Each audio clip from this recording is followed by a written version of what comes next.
दोस्तों, डीएम साहब अपनी पत्नी के साथ पास के ही मंदिर जाते हैं, लेकिन वहाँ के पुजारी उन्हें धक्का मारकर बाहर निकाल देता है। आखिर क्यों? वजह जानकर आपके भी रोंगटे खड़े हो जाएंगे। इसके बाद डीएम साहब ने जो किया वो आपकी कल्पना से परे है। ये घटना उत्तराखंड के टिहरी गढ़वाल जिले की, जहाँ रामेश्वर नाम का एक व्यक्ति मजदूरी करके अपना घर चलाता था। रामेश्वर की पत्नी और एक बेटा था। रामेश्वर दिन रात मजदूरी करता था और उसकी पत्नी भी उसका साथ देती थी। दोनों पति पत्नी सुबह शाम मेहनत करके अपना घर चलाते थे और अपने इकलौते बेटे को अच्छे स्कूल में पढ़ाते थे। उन्होंने कभी भी अपने बेटे को किसी चीज़ की कमी महसूस नहीं होने दी। उनके बेटे का नाम अरविंद था। अरविंद भी बचपन से पढ़ाई में अव्वल था और अपने माता पिता का खूब लाड़ प्यार पाता था। वो अपने माता पिता का त्याग और बलिदान देखकर और ज़्यादा मेहनत से पढ़ाई करता था। रामेश्वर और उसकी पत्नी न थान देखते थे न बारिश। साल के 365 दिन वो मेहनत करके पैसा कमाते थे ताकि अरविंद की पढ़ाई और बाकी खर्च पूरे हो सके। रामेश्वर अपनी पत्नी से कहता था, चाहे कुछ भी हो जाए, हम अपने बेटे की हर फरमाइश पूरी करेंगे और उसे अच्छे से पढ़ाएंगे लिखाएंगे। कभी उसे किसी चीज़ की कमी नहीं होने देंगे। एक दिन वो बड़ा अफसर बनेगा और तब हमारी सारी मेहनत सफल हो जाएगी। अरविंद भी अपने माता पिता से कहता, मम्मी पापा आप चिंता मत करो, मैं पूरे मन से पढ़ाई करूँगा और एक दिन बड़ा अफसर बनूंगा। फिर हमारे पास भी बड़ा घर होगा और बड़ी गाड़ी होगी। अरविंद 12वीं कक्षा में था और उसकी बोर्ड परीक्षा आने वाली थी। उसी दिन सुबह सुबह अरविंद के माता पिता अपने काम के लिए घर से निकल जाते हैं। वो बस पकड़कर मसूरी जाते हैं, जहाँ एक होटल का निर्माण कार्य चल रहा था। आज उन्हें वही मजदूरी करनी थी। रामेश्वर और उसकी पत्नी अपने सिर पर ईंटें रखकर ऊपर चौथे मोहल्ले तक सरा रहे थे। कुछ देर तक वो दोनों अन्य मजदूरों के साथ ईंटें सराहते रहे। इतने में रामेश्वर की पत्नी राधा का अचानक शराब पर पैर फिसल जाता है, जिससे उसके हाथ में जो ईंट थी वो उसी के सिर पर गिर जाती है और वो शराब से लुढ़क कर नीचे गिर जाती है। उसे गंभीर रूप से चोट लगती है। रामेश्वर जैसे ही अपनी पत्नी को गिरा हुआ देखता है, वो दौड़कर उसकी तरफ आता है। फिर वो राधा को उठाकर नज़दीकी सरकारी अस्पताल में ले जाता है। वहाँ डॉक्टर बताते हैं कि उसकी पत्नी के सिर पर गंभीर चोट आई है और आधा शरीर लकवाग्रस्त हो चुका है। यह सुनकर रामेश्वर के पैरों तले जमीन खिसक जाती है। जैसे ही अरविंद को यह खबर मिलती है, वह भी अपनी माँ को देखने मसूरी के सरकारी अस्पताल पहुँचता है। अपनी माँ को इस हालत में देखकर वह भी फूट फूट कर रोने लगता है। उसकी माँ बस अपनी आंखों से अरविंद को देख रही थी, लेकिन कुछ बोल नहीं पा रही थी। कुछ दिनों बाद डॉक्टर रामेश्वर से कहते हैं कि अब यह अपनी पत्नी को घर ले जा सकता है और उसकी अच्छे से सेवा करे। डॉक्टर ने कहा, अगर भगवान ने चाहा तो तुम्हारी पत्नी ठीक हो जाएगी। इसके बाद रामेश्वर अपनी पत्नी को लेकर घर लौट आता है। रामेश्वर अपनी पत्नी की खूब सेवा करता है, लेकिन अब उसके लिए पैसा कमाना भी बहुत ज़रूरी हो गया था। वो अकेला पड़ चुका था और उसकी जिम्मेदारी और बढ़ चुकी थी। उधर अरविंद की परीक्षा आ रही थी और इधर उसकी माँ की हालत गंभीर थी। लेकिन रामेश्वर मेहनत मजदूरी और ज़्यादा करने लगा। अरविंद भी अपनी पढ़ाई जारी रखता है और साथ ही अपनी माँ की भी थोड़ी बहुत सेवा करता रहता है। वो अपनी 12वीं कक्षा की परीक्षा में अच्छे नंबर लाकर पास हो जाता है। ये देख रामेश्वर बहुत खुश होता है। वो अपनी पत्नी से कहता है, देखो आज तुम्हारा बेटा 12वीं कक्षा में सबसे ज़्यादा नंबर लाकर पास हुआ है। लेकिन राधा सिर्फ सुन सकती थी, बोल नहीं पाती थी। समय बीतता है। रामेश्वर अरविंद से कहता है, बेटा अब तुझे कुछ बड़ा करना है। तेरा दिमाग पढ़ाई में बहुत अच्छा है। तू आईएएस की तैयारी कर और एक बड़ा अफसर बन। इसमें जितना भी खर्चा आएगा मैं सब करूँगा। बस तू पढ़ाई पर ध्यान दे और आईएएस बनने की तैयारी कर। लेकिन अरविंद कहता है, पापा आईएएस बनने के लिए कोचिंग क्लास ज्वाइन करनी पड़ती है और इसमें कई खर्च भी होते हैं। मुझे दिल्ली जाना पड़ेगा। अरविंद कहता है, और यहाँ माँ के साथ फिर कौन रहेगा? आप तो काम पर जाएंगे और अभी तो इतने पैसे भी नहीं है। रमेश सर कहता है, तू चिंता मत कर, मैं सब संभाल लूँगा, तू बस कलेक्टर बनने की तैयारी में लग जा।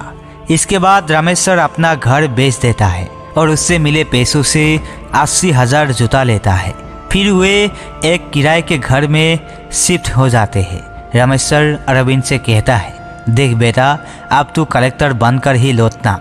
यह 80,000 है और पैसों की ज़रूरत पड़े तो मुझे फ़ोन करना। तेरा पापा तेरी माँ के साथ तेरा इंतज़ार करेगा।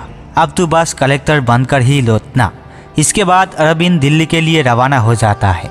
वहाँ एक कोचिंग सेंटर में अपना दाखिला करवाता है और एक कमरा लेकर आईएएस की परीक्षा की तैयारी में जुट जाता है। वो अपने पिता से समय समय पर बात करता रहता है। उधर रमेश सर किराए के घर में रहते हुए अपनी पत्नी की सुबह शाम सेवा करता और मजदूरी पर जाता था। दिल्ली में अरविंद की मुलाकात कई नई दोस्तों से होती है। अरविंद अपनी माँ से कहता है, माँ देखो, मैंने शादी कर ली है और ये आपकी बहू है। लेकिन रमेश सर के घर की स्थिति काफ़ी दयनीय थी। वो एक छोटे से पुराने कमरे में रह रहे थे और उसकी माँ का मलमूत्र भी उसी कमरे में था। यह सब देखकर साक्षी बहुत परेशान हो जाती है। अब अरविंद से कहती है, तुम्हारे पापा यहाँ कैसे रह लेते हैं? तुम्हारी माँ कितनी गंदगी कर रही है। यह सुनकर अरविंद साक्षी से कहता है, तुम यह क्या कह रही हो? तुम्हें अंदाज़ा भी है कि तुम क्या बोल रही हो? इतना सुनते ही साक्षी चुप हो जाती है और कहती है, मुझे माफ़ कर दो अरविंद। फिर दोनों अरविंद की माँ के पैर छूकर आशीर्वाद लेते हैं। कुछ देर बाद अरविंद के पिता आते हैं और उन्हें देखकर चौंक जाते हैं। वो कहते हैं, बेटा यह क्या किया तूने? इसके बाद अरविंद अपने पिता को पूरी कहानी समझाता है और कहता है, मैं और साक्षी एक दूसरे से प्यार करते थे, लेकिन उसके घर वाले उसकी शादी कहीं और करने वाले थे, इसलिए मुझे जल्दबाजी से शादी करनी पड़ी। अरविंद के पिता कहते हैं, बेटा कोई बात नहीं, तू चिंता मत कर। फिर वे अरविंद से कहते हैं, बेटा आप जल्दी से कलेक्टर बनकर वापस आ जाओ, इसके बाद हम सब साथ में रहेंगे। अरविंद के पिता साक्षी से कहते हैं, बेटा तुम बहुत सुंदर हो, मेरे बेटे का हमेशा ध्यान रखना और इसे जल्दी से कलेक्टर बनाकर वापस ले आना, फिर हम हमेशा साथ रहेंगे। अरविंद के पिताजी कहते हैं, बेटा तेरी माँ का ऑपरेशन करवाना है। डॉक्टर ने कहा है कि अगर 1 महीने के अंदर ऑपरेशन करवा लिया जाए तो तेरी माँ वापस पहले जैसी हो सकती है। अगर ऑपरेशन सही रहा तो मेरी माँ फिर से चलने फिरने और बोलने लग जाएगी। यह सुनकर अरविंद बहुत खुश हो जाता है और कहता है, पापा आपके पास पैसे तो है ना मम्मी के ऑपरेशन के लिए? अरविंद के पिताजी कहते हैं, इस ऑपरेशन में 8 लाख लगेंगे। जब हमने घर बेचा था तब उसमें से 5 लाख तुम्हें दिए थे और 3 लाख मेरे पास रखे हैं। अरविंद कहता है, ठीक है पिताजी, आप मम्मी का ऑपरेशन करवा लीजिए, मम्मी ठीक हो जाएगी। इसके बाद अरविंद और साक्षी वापस दिल्ली आ जाते हैं, लेकिन साक्षी अब बदली बदली सी लगने लगी थी। धीरे धीरे वो अरविंद के मन में गलत विचार डालने लगी और उसे अपने माता पिता के खिलाफ भड़काने लगी। एक दिन साक्षी रोते रोते अरविंद के पास आई और कहने लगी, मुझे 3 लाख रुपए की तुरंत ज़रूरत है, मुझे पैसे चाहिए। अरविंद ने पूछा, क्या हुआ तुम्हें? 3 लाख रुपए की ज़रूरत क्यों पड़ गई? साक्षी ने कहा, यहाँ पढ़ाई के लिए मैंने अपने पिता से 3 लाख रुपए लिए थे जो यहाँ खर्च हो गए, लेकिन अब मुझे उनका एहसान नहीं लेना, मुझे उन्हें पैसे वापस देने हैं। उन्होंने मुझे फ़ोन पर बहुत लज्जित किया और कहा कि पैसे वापस दे दो। दरअसल साक्षी झूठी कहानी बनाकर अरविंद से पैसे लेना चाहती थी। वो नहीं चाहती थी कि अरविंद की माँ कभी ठीक हो। अरविंद ने कहा, मेरे पास तो इतने पैसे नहीं हैं, मैं कहाँ से व्यवस्था करूँ? साक्षी ने कहा, तुम्हारे पिता के पास 3 लाख रुपए है ना, तुम उनसे क्यों नहीं ले लेते? अरविंद ने जवाब दिया, मैं कैसे उनसे पैसे मांगूं? वो पैसे तो माँ के ऑपरेशन के लिए रखे हैं। अरविंद ने अपनी पत्नी और बच्चे के साथ मंदिर में कदम रखता है। तभी वहाँ का पुजारी दौड़ता हुआ आता है और अरविंद को धक्का देकर नीचे उतार देता है। वो उसकी पत्नी से भी कहता है तुम यहाँ से नीचे उतर जाओ। ये देख साक्षी को बहुत गुस्सा आ जाता है। साक्षी कहती है तुम्हें पता है तुम किसे धक्का मार रहे हो?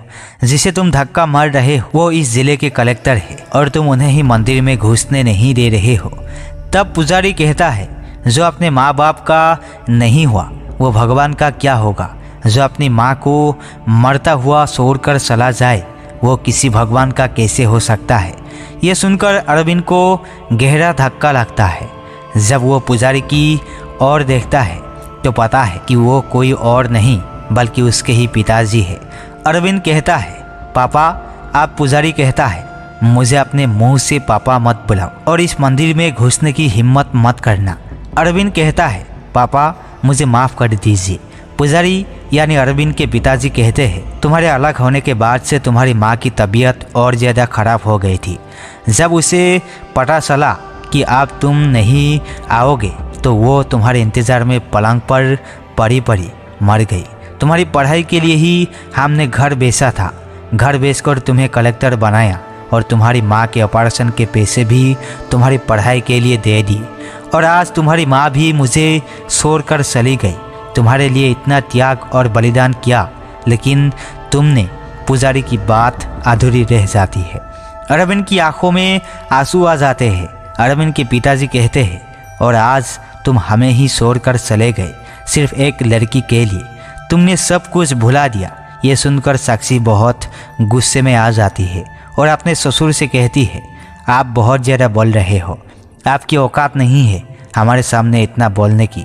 ये सुनकर अरविंद को साक्षी पर बहुत गुस्सा आता है और वो साक्षी को 2 थप्पड़ लगा देता है। अरविंद को अपनी गलती का एहसास हो रहा था। धीरे धीरे उसे समझ में आ रहा था कि साक्षी ने ही उसे अपने माता पिता के खिलाफ भड़काया और उनसे अलग किया था। अरविंद अपने पिता को गले लगा देता है लेकिन उसके पिता मानने वाले नहीं थे। वो वही मंदिर में पुजारी बनकर रह रहे थे। इसके बाद अरविंद और साक्षी के बीच काफ़ी लड़ाई होती है और अरविंद तलाक देने की बात तक कर देता है। लेकिन उसके पिता उससे कहते हैं बेटा मेरा जीवन तो अब समाप्त होने वाला है लेकिन तेरा जीवन अभी आगे है। जो हो गया सो हो गया। अब हमारे पीछे अपने निजी जीवन में लड़ाई झगड़े मत कर और अपने बच्चों के बारे में सोच। इसके बाद अरविंद अपने आगे का जीवन कलेक्टर के तौर पर ही जी रहा होता है। दोस्तों आज की कहानी आपके सामने पेश की गई। हम आशा करते हैं कि आपको यह कहानी पसंद आए। यदि आपको वीडियो अच्छी लगी हो तो कृपया कमेंट बॉक्स में अपनी राय साझा करें। अगर यह वीडियो आपको प्रेरणादायक और रोचक लगी हो तो इसे लाइक करें और हमारे चैनल को सब्सक्राइब करना ना भूलें। तो आज के लिए इतना ही। मिलते हैं किसी नेक्स्ट वीडियो के साथ। तब तक के लिए जय हिंद, जय भारत।